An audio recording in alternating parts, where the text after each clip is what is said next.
Welcome to Traveler's Tales. I am your host, Greg Alonso. Today I will be your guide through history as we take a look at the Greek heroes of antiquity. However, before we begin, I would just like to remind you that we post new videos every Tuesday and Friday. What constitutes a hero in antiquity? For the Greeks, their heroes were emblematic of their society and their cultural outlook on the world. Keep in mind that the word barbarian was defined as anyone who did not speak Greek. The ancient Greeks thought all other languages sounded like gibberish. Bar, bar, bar, thus the word barbarian. To be seen as heroic to the Greeks, one must have arete. Essentially, this means excellence of any kind. A hero must also have moral virtue, purpose, and living up to his full potential. If we take a look at the Greek heroes of mythology, typically one or more of these conditions was applicable. One had to have an immortal parent, being born into royalty, having an unusual conception at birth, being favored by the gods, being subject to prophecy, being abandoned at birth or while very young, performing an amazing feat at an early age, going on a quest, traveling to the underworld, marrying a princess, or dying an ignoble death. The most renowned of the heroes of Greek mythology include Heracles, Perseus, Theseus, Achilles, Odysseus, and Jason. Today, let's begin with Perseus. He is mostly known for the slaying of the hideous Medusa. This Gorgon was so frightening that anyone who caught sight of her was immediately turned into stone. In Greek mythology, Perseus was the legendary founder of Mycenae and the Perseid dynasty. According to myth, Perseus was the son of Zeus and Danae, the daughter of Acrisius, king of Argos. Disappointed by his lack of having a son, Acrisius consulted the oracle at Delphi, who warned him that he would one day be killed by his daughter's son. In order to keep Danae childless, Acrisius imprisoned his daughter in a bronze chamber open to the sky, in the courtyard of his palace. Eventually, Zeus came to her in a shower of gold and fathered her son Perseus. Fearful of his future, but unwilling to provoke the wrath of the gods by killing the offspring of Zeus and his daughter, Acrisius cast the two into the sea in a wooden chest.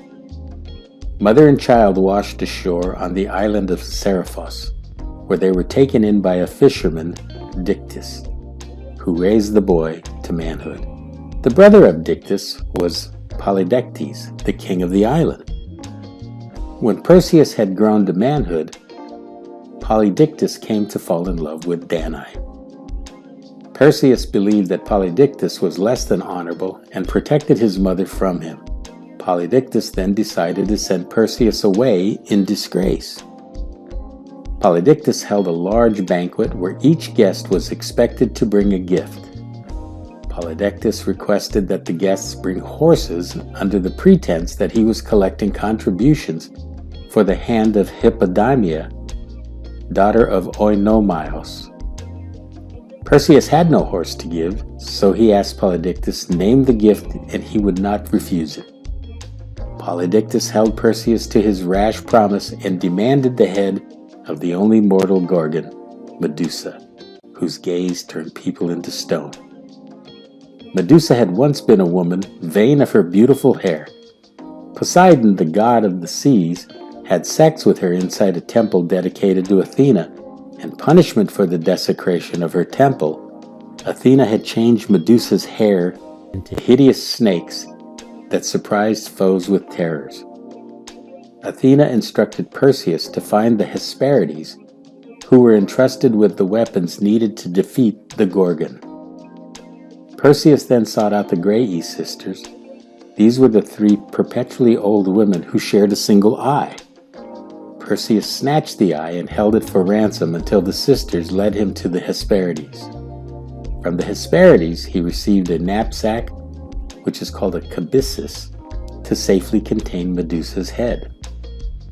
Zeus gave Perseus a sword, Hades the helmet of darkness, while Athena gave him a polished shield. Lastly, Hermes lent him his winged sandals so he could fly to the Gorgon's cave. Once in the cave, Perseus came upon a sleeping Medusa. By viewing Medusa's reflection in the polished shield, he safely approached and cut off her head. From her neck sprang Pegasus and Chrysaor, the result of Poseidon and Medusa's tryst. However, Perseus was quick to wear the helmet of darkness, and thus able to elude and make his escape away from the two Gorgons. On the way back to Seriphos, he stopped in the kingdom of Estopia.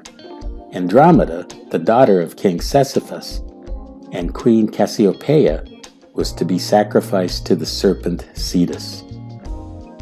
Andromeda was fastened naked to a rock on the shore and awaited her fate. It was then that Perseus slew the monstrous sea serpent and claimed Andromeda as his bride.